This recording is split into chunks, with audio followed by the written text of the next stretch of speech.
Hello again. I want viewers to imagine that three murderous attacks take place in England over the course of just 11 days. I also want people to ask themselves what the BBC and newspapers might make of them. The first crime is that for no apparent reason other than anger and hatred, a white Englishman attacks an Afghan asylum seeker in the streets, stabbing him to death. 4 days later, a white man goes to a part of London where many black people live and then goes on a stabbing spree, wounding 11 black people. 7 days later, another angry white man, full of hatred, cuts the throat of a black woman standing at a bus stop, killing her.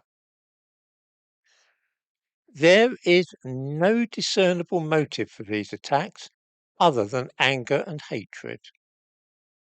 Here's a question.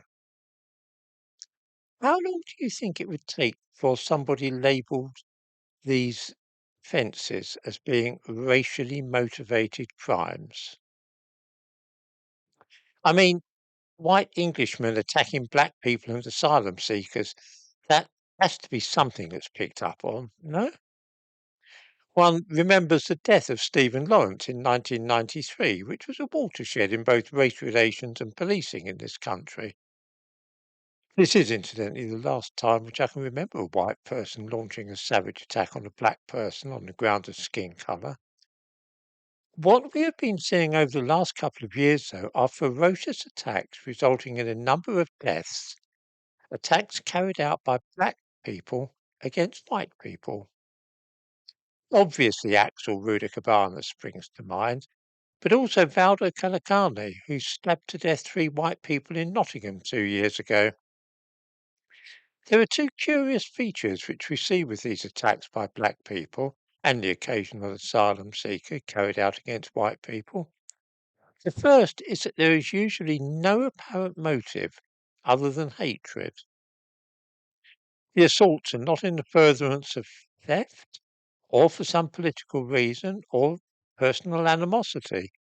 The attacker and victims are not known to each other. The second curious point is an absence, what is not seen. This is the fact that not a single voice is ever raised suggesting that such incidents may be racist attacks, that the fact that the victims are white and the attackers black or foreign might be significant in any way. What does happen, though, is that whenever possible, the crimes are attributed to mental illness. This form of mental illness, we saw this in the case of Valdo Calacani, for instance, causes the victim to launch a murderous assault on white people, wounding or even killing them. I'm really just ravelling a thread here. The three hypothetical cases which I mentioned at the beginning, that of the three white men launching unprovoked and lethal assaults on black people and asylum seekers, did of course actually take place between October the 27th and November the 7th this year, but they were actually carried out by black people and asylum seekers against white people. They are by no means the only such cases of this kind to be seen since the summer, and in each and every case there seemed to be no motive other perhaps than hatred of white people. I'm wondering how long it will be before, well, I won't say before anybody notices this, because I happen to know that quite a few people have noticed. But before anybody in the news media says out loud what they can see happening, I suspect that I shall have rather a lengthy wait before that happens.